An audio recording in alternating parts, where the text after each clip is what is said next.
I'm here today to share a little bit of my experience as a Marie Curie applicant who got awarded. Actually, I did my PhD thesis in Canada, and I obtained my PhD in pharmacology in 2021 in Sherbrooke, Canada, in Quebec. And after this, I came to Belgium for a postdoctoral position in the University of Liège in my laboratory of pharmacology with Dr. Julien Anson. And my postdoctoral position was only for 6 months. We wanted to submit an application for Marie Curie Call 2022. And since my stay in Belgium was less of 1 year, I was eligible to submit a proposal to Marie Curie. And we applied to the Marie Curie Individual Fellowship 2022. The deadline was in September 2022, and my host institution was the University of Liège, under the supervision of my postdoctoral director. We submitted the proposal, and the evaluation panel was Life Sciences. And then the results were in February 2023. So I was awarded for Marie Curie in 2023 for a postdoctoral fellow of 24 months, 2 years, and my score was 95.2%. So before I start to give some specific details of my Marie Curie application, I would like to give some tips and tricks that are applicable for Marie Curie grants and other research proposals. For example, when you want to submit a proposal, of course, you don't start to write the grant one week before the submission. You need a 2 months full-time commitment for the proposal to know exactly what you want to write, what you want to do, what is your project. Of course, for each project, you have to see if you have the right background to carry on the project. Of course, the project is feasible. Nobody will fund a project that is not feasible. And a feasible project, it doesn't mean that it doesn't contain innovation. Of course, project should be feasible and contains innovation. Of course, when you submit a proposal, you have to make it easy for the evaluators to find what they are looking for. So put subtitles, write in bolds. That's what I did in my application, so the evaluators could find the elements they are looking for. You have to show the research aspect of the project, but you have also to show your training aspects, your skills that you have acquired in the past, for example, in your PhD, the one that you want to acquire, what you are going to gain in terms of skills, in terms of training. All these aspects are very important to show, and these are things that I have put in my application, of course. You have to highlight your achievements, the conference that you went for. You have to show your communication skills. It's very important in science and other fields to show that you are able to communicate with your audience, the people that are here for your science, to communicate your project, that you are able to manage your project, and they are funding something that you can manage it from A to Z. Of course, you have to show in your application that you have network and collaborations, that you want to consortium. All these things are very important, and everything I have listed here in the list, I have shown in my application.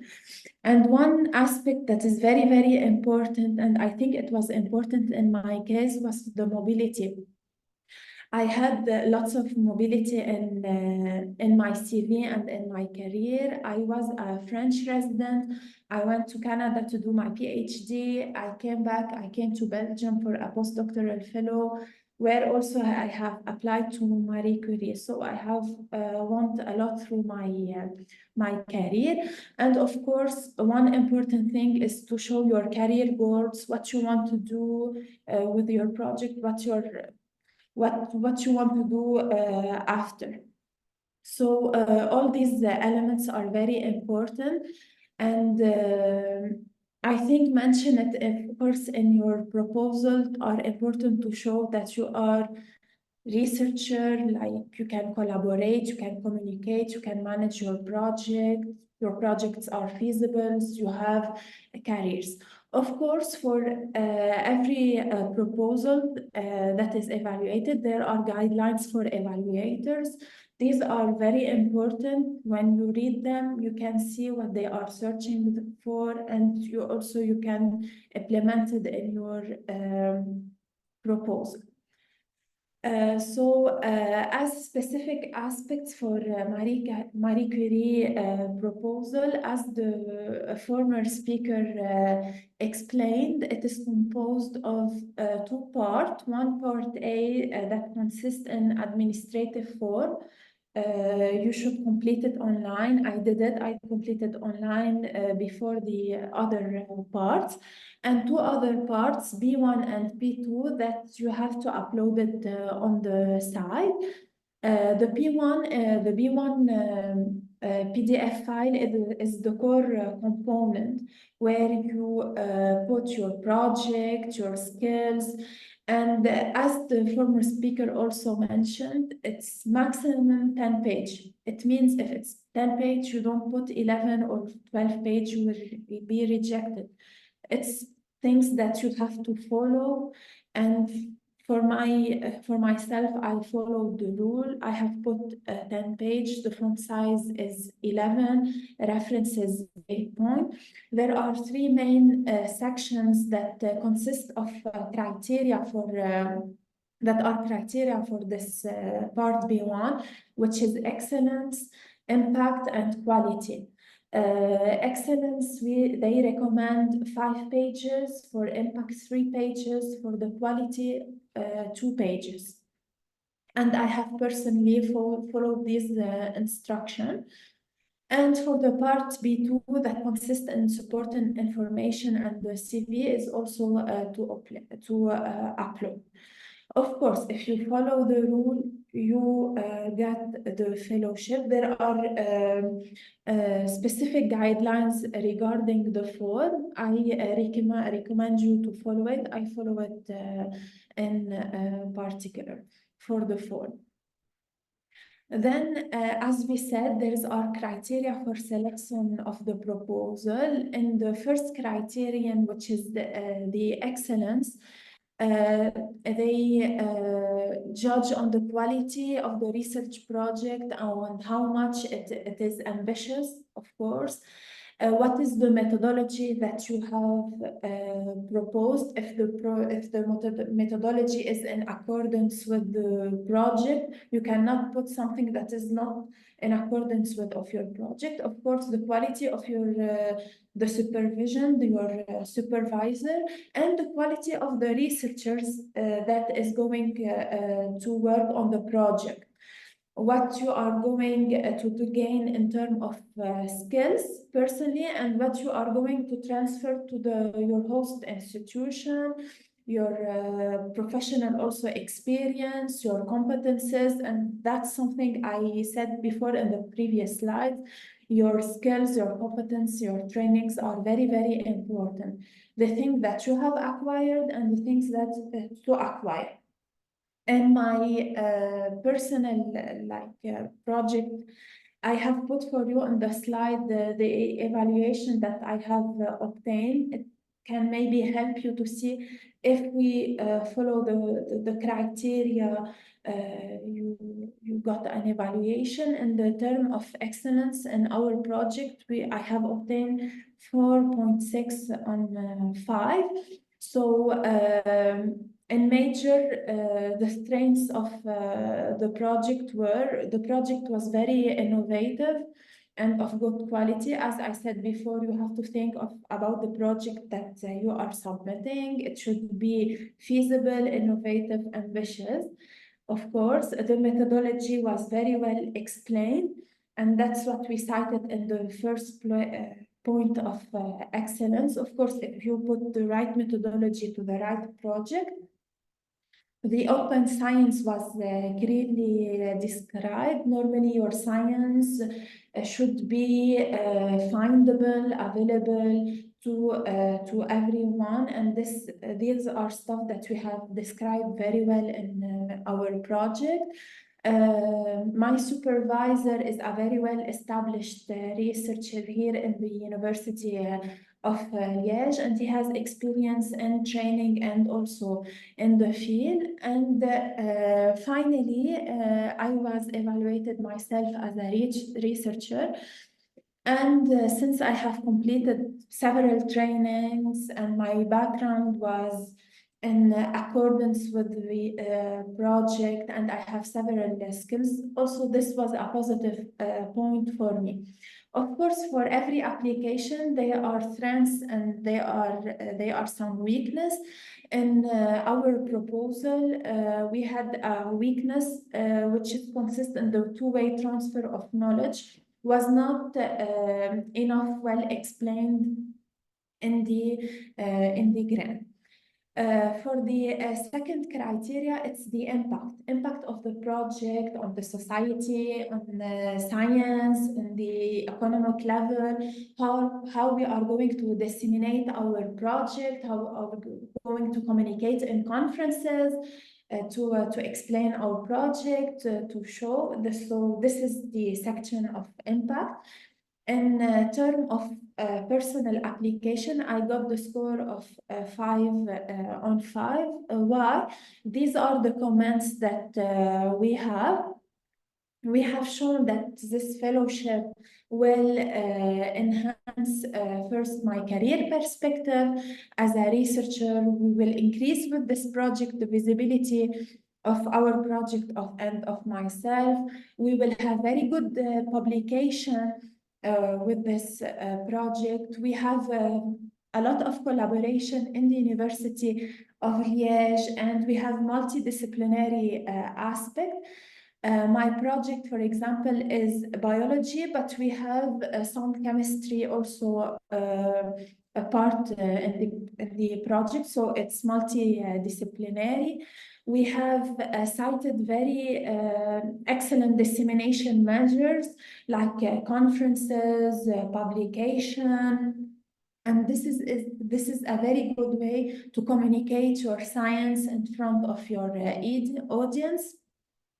And also our proposed work is related to pharmacology, so drugs, so it will have an impact on the economy of the society. So these are very important points, and those what make strengths of the project. For weakness, we didn't have in this section any weakness. And for the last criteria, which is implementation of the work, they want to see what is like your work plan. As the former speaker said, there's a Gantt chart in this section in which, for example, if you apply for 20 months duration or 12 months duration, what you are going to do? You will put work package, non-work package, so you precise in detail what are going to be your duration and what you are going to do. You will assess also the risk of the project. Every project has a risk, and also you have to keep in mind that for every risk, you have also an alternative plan to overcome it. And finally, they evaluate the quality and capacity of the host institution. For instance, in my case, it was the University of Liège and our laboratory. In this section, I have obtained a score of 4.8 on file. And the strengths are the work plan was very clearly described. I have described in my Gantt chart properly the duration of each work package, how many months it will take, what I'm going to do, when I'm going to attend a seminar, when I'm going to do this experiment. So it was very well explained. The assessment of risk was also very well described. We have assessed the risk of our project. And also, we have defined the strategy that we are going to use. And finally, the host institution, which is the University of Liège, has all the facilities that we need. As biologists, you know, we need several facilities and platforms like microscopy, FACS, animal facilities. So here we have everything, and they have excellent capacity to support the project, and the researcher can work very well on their project, and they have done all the arrangements that are important for the project also. And finally, as a weakness, they have precised that there was no alternative scenario for one of the work packages. So, as a conclusion, I have a little bit precise in general how you have to think when you intend to submit a proposal, to think about your project, your feasibility of the project, what is innovative in the project, how it can help, how you put yourself in the project, if you have the right background, if you can manage it, what are the training that you have that can help you do the project, what are the training that you need to do the project, and also the specific criterions that are taken into consideration. If you follow it, maybe you will got it. Of course, there's always a format for each application, not just Marie Curie. Personally, I have followed the format of Marie Curie, and it went very well. And we have specified in each section, whether it's B1 or B2, all the information that are needed about the project, and it went very well. Finally, in the end of my presentation, I want to thank Marie Curie Actions for funding the project, my host institution, which is University of Liège, my supervisor, Dr. Julien Anson, and my lab molecular pharmacology, and all the person and support services that helped in the